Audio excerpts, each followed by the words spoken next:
ऐसा करते हैं ना, उनसे भी अब यही है कि हाँ। भाई उनकी भी माएँ बहनें बेटियां हैं। मैं आपको सच्ची बताऊं, मेरी अपनी कज़न थी। बिस्मिल्लाहिर्रहमानिर्रहीम, अस्सलाम वालेकुम। तस्वर सियाल एक नए व्लॉग के साथ आप लोगों की खिदमत में हाजिर है। तो कैसे हैं आप सब लोग? आई होप आप सब लोग ठीक ठाक खुशबाश हंसते बसते होंगे। हम बिल्कुल ठीक ठाक हैं। तो इसी दुआ के साथ आज की व्लॉग का आगाज़ करते हैं। यहाँ पे हमारी जो सब्ज़ी है ना, जो हम लोगों ने काश्त की थी, वो माशाल्लाह से अब तकरीबन रेडी हैं। ये धनिया, ये मेथी और वो अगली लास्ट वाली जो है ना पालक है, तो ये रेडी हो चुकी हैं। बल्कि कल मैंने यहाँ से ना धनिया ज़रूरत के हिसाब से ना थोड़ी सी तोड़ी भी थी, और पालक भी अब ना बस रेडी है, समझो अच्छी खासी हो चुकी है। और 2-3-4 दिनों में माशाल्लाह से ये बिल्कुल ही रेडी हो जाएगी, साग में डालने के काबिल हो जाएगी। और मेथी ऐसे है। तो अभी ये मूलियाँ वगैरह जो हैं ये तो तकरीबन लेट होंगी, लेकिन ये चीज़ें जो मेन आइटम है ना, ये ज़रूरत की हैं, तो ये रेडी हैं। और शाम का टाइम है, आपको सूरज नज़र आ रहा होगा गरूब होता हुआ। ये टावर है ना हमारा, वहाँ पे वो सामने जो एक जाला सा है, वहाँ पे तकरीबन शाम के वक्त इतने सारे कबूतर आते हैं। तकरीबन कोई 150-200 कबूतर आता है, और वहाँ पे उन्होंने स्टे किया होता है, और घुर की आवाज़ देते रहते हैं। तकरीबन सारी रात इस साउंड इनके ना चलते हैं। अभी चलते हैं घर की तरफ और देखते हैं कि घर का माहौल कैसा है, क्या हो रहा है वहाँ पे।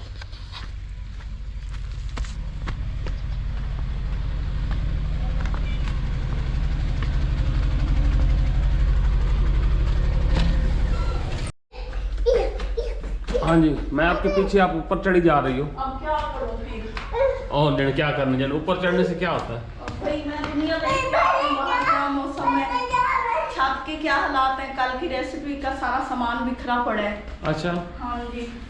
चलो। अच्छा, मैंने एक और काम भी किया है। क्या किया? मेरा डब्बा देख रहे हो?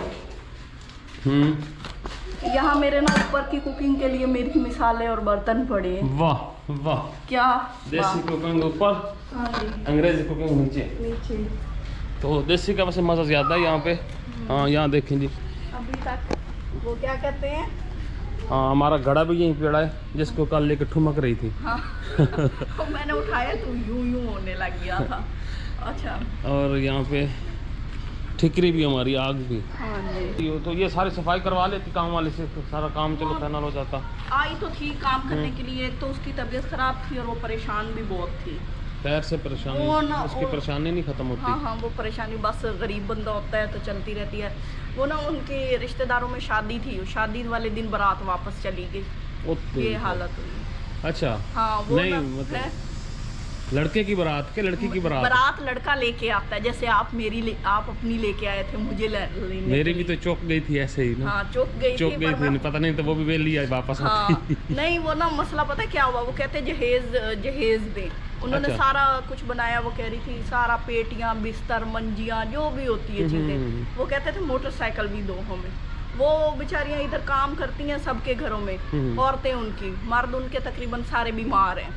वो बेचारी आती हैं, इतनी मेहनत से ना काम करती हैं, लेकिन कितना मिलता है, जितना लोगों का हिसाब बनता है उसी तरह देना पड़ता है। अब ये तो नहीं कि सारा कुछ ही कर दें, वो भी जितना ज़रूरत होती है उतना उनका करते हैं। वो ना कहते कि वो कहते थे मोटरसाइकिल दो, मैंने कहा शुक्र करो कार नहीं मांग ली है। तो फिर नहीं, लेकिन वैसे ये ज्यादती है।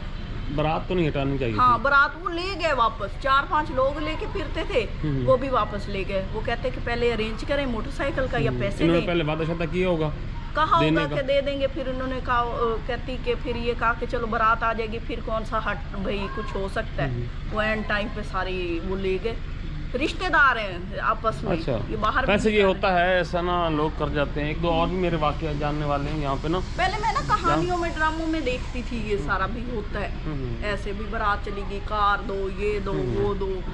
ये क्या बात हुई भाई, ये तो सौदेबाजी है, बाद में भी मुश्किल होती है लाइफ में ना। लेकिन एक वैसे एक चीज़ ये अच्छा हो गया उनका कि उनको शादी के बाद जो रोले पड़ने थे बहुत पढ़ते हैं, हाँ, बहुत। उससे पहले ही रोला पड़ के ख़त्म हो गया। मैं कहती हूँ अगर लड़की अपना ज़िंदगी गुजारती है ना, वो शादी के बाद सारी ज़िंदगी अपने माँ ऐसे रिश्तों में ना अपने माँ बाप के घर गुजारती है। वो नहीं जाती, वो तकरीबन उधर बसती ही नहीं है इसी मसलों में। हाँ, वो ज़्यादा स्यापा होता है। हाँ, वो बता रही थी बड़ी परेशान थी, फिर उसके गुर्दे में भी दर्द पता नहीं ऐसे ही पकड़ के यहाँ से बैठी हुई थी। मैंने कहा अच्छा फिर जाओ आराम करो। सालन रोटी दी, मैंने कहा अच्छा ले जाओ फिर आराम करो। और क्या करती है अब, कहती कि नहीं काम करके जाओ। हाँ जी, अब इधर आ गई। हाँ जी, मैं तो आपकी स्टोरी सुन के थोड़ा सा गमज़दा हो गया था। और क्या टेंशन होती है, लेकिन कर भी क्या सकते हैं, यही कर सकते हैं हम उनको पैसे दें। ये तो वही है कि भाई चस्का डालने वाली बात है ना। किसको पैसे दें? भाई उनको पैसे दें, वो आगे उनको चीज लेके दें अपने ससुराल वालों को।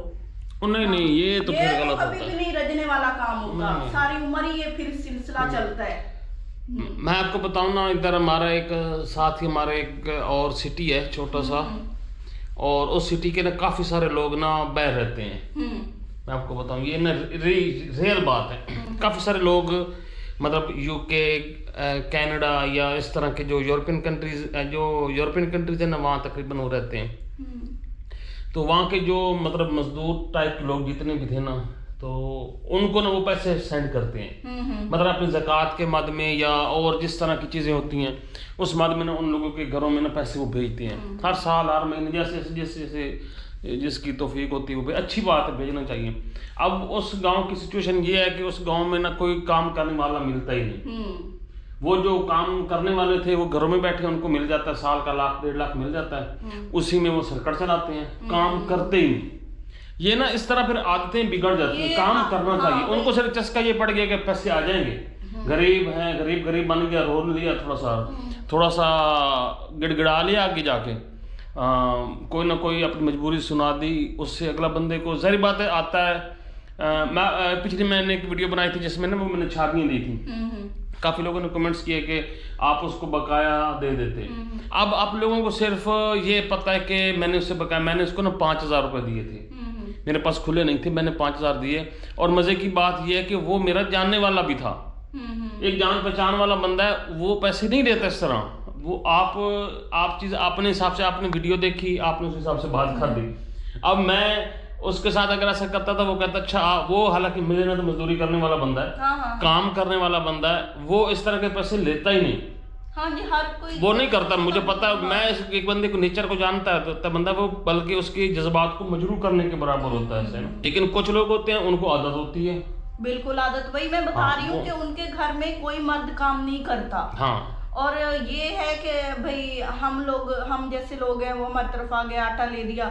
अक्सर होता है कि भाई इधर चक्की से भी आटा उनको लेके देते हैं, ये सब कुछ, ये वो फिर उनके हाथ टूट चुके हैं एक तरह से ना, उनके हाथ तोड़ दिए हैं हमने। वो नहीं कर सकते। उनकी औरतें काम कर कर कर करके उनका सत्यानाश हुआ पड़ा है, देख के दुख भी होता है। फिर ऊपर से रिश्ते लेने आते हैं और कहते हैं हमारे बेटे को ये दो वो दो, और उनका बेटे कैसे होते हैं, वो भी नहीं करते, कुछ काम नहीं करते होते ना। उन्होंने मुस्तकबिल में कभी बीवी को एक रोटी भी खिलाने के काबिल होंगे वो। तो ये ठीक है, मदद करनी चाहिए। वो हम होते 30,000 40,000 उठा के दे देते, हाँ जी ये गरीब बंदा है, इसको दे दो, मोटरसाइकिल ले ले। अल्लाह के बंदे 2 मियाँ बीवी हैं, वो मिलके मेहनत करें, एक क्या 10 मोटरसाइकिल बन सकते बिल्कुल ऐसे ही। तो उसकी हमारे आपको ले लो, हमारी आपकी एक मिसाल है। हमारे पास छाबी भी नहीं थी जब हमारी शादी जो थोड़ा आपने मेहनत से किया, खुद काम किए, सारा कुछ किया, पेरेंट्स ने पढ़ाया, उनका बहुत शुक्रिया कि चलो इस काबिल हम हो गए, कुछ सोच समझ आ गया, कुछ शऊर आ गया। तो उसके बाद कौन सी हमारी मिलें चलती थी, फैक्ट्री चलती थी, काम किया दिन रात, फिर अप्लाइयाँ की, नौकरी लग गई, लगी था छोटी मोटी, तो अल्लाह ने हाथ पकड़ा और सिलसिला चल पड़ा। तो इसी तरह होता है कि कुछ ना कुछ करना पड़ता है। और फिर ये बात है कि उनकी जो डिमांड जहेज वाली है वो तो इंतहाई गलत है। आप खुद सोचें, इस बात पे भी अक्सर लोग कहेंगे नहीं आपको चाहिए था कि आप दे देते, उनकी बारात ना जाती, ये वो ना जाती। आज देते कल कोई और डिमांड आती, क्योंकि इन लोगों को पता है कि ये हमें दे सकते हैं, ये हमें कहीं से भी अरेंज कर रहे हैं। उनकी बेटी ने तब भी वापस आना था, अब भी है। लेकिन एक और बात भी थी, ये तो हमें आपने बताई, वो माई आई तो उसने बात बताई तो पता चला ना, सफाई करवाते, लेकिन फायदा कोई नहीं। तो लोग ऐसा करते हैं ना, उनसे भी यही है कि भाई उनकी भी माएँ बहनें बेटियां हैं जिन्होंने अगले घर जाना है। बिल्कुल। तो वही कहते हैं ना कि जैसा करोगे वैसा भरोगे, तो ये हो सकता है। तो प्लीज आप लोग भी ना भाई इससे अवॉइड क्या करें, जहेज वाले रोले से जान छुड़ाएं। हाँ, क्या जरूरत होती है, आप भी कह रहे हो कि नहीं मेरी तो बेगम लाई नहीं है। हाँ, मैं आपको सच्ची बताऊं, मेरी अपनी कजन थी, वो जैसे जहेज दिया, वो नहीं होता ये सेफ अलमारी जो होती है, वो ना उसका शौहर उसको पाँव मारे, उसकी नंद आके पाँव मारे कि ये लाई हो तुम, तुम्हारे बाप ने ये दी है, यूं करके। वो बेचारी कहे मैं रात को रोती थी छुप के कि भाई ये देखो मेरी भाई मेरे जहेज चीजों को पाँव मारते हैं कि भाई ये भाई तुम दे तो कुछ सकते नहीं हो, वो कहते हैं ये पीपा से लेके आई। हाँ भाई यूं मारते थे। हाँ, होता है, ऐसे होता है। अव्वल तो देना ही नहीं चाहिए, मैं कहती माँ बाप को तो बेटियों को ऐसी चीज देनी नहीं चाहिए कि भाई दो जहाँ जा रही हो वो बनाए। चलो खैर, ये तो फिर हमारे माशरे का हिस्सा है। हम भी देखेंगे ना आप कहाँ से मांगते हो। नहीं, हमारा तो ये ऐसा मिजाज ही नहीं है ना कि हम हम जहेज की को डिमांड करें। अल्लाह खैर करे, अभी जिंदगी, अभी तो बच्चे हैं। खैर, ब्लॉग का यहीं पे एंड करते हैं, अपनी राय जरूर दीजिएगा और इसी के साथ कैसे दुआ में याद रखें। इंशाल्लाह नेक्स्ट वीडियो में फिर मुलाकात होगी। अल्लाह हाफिज।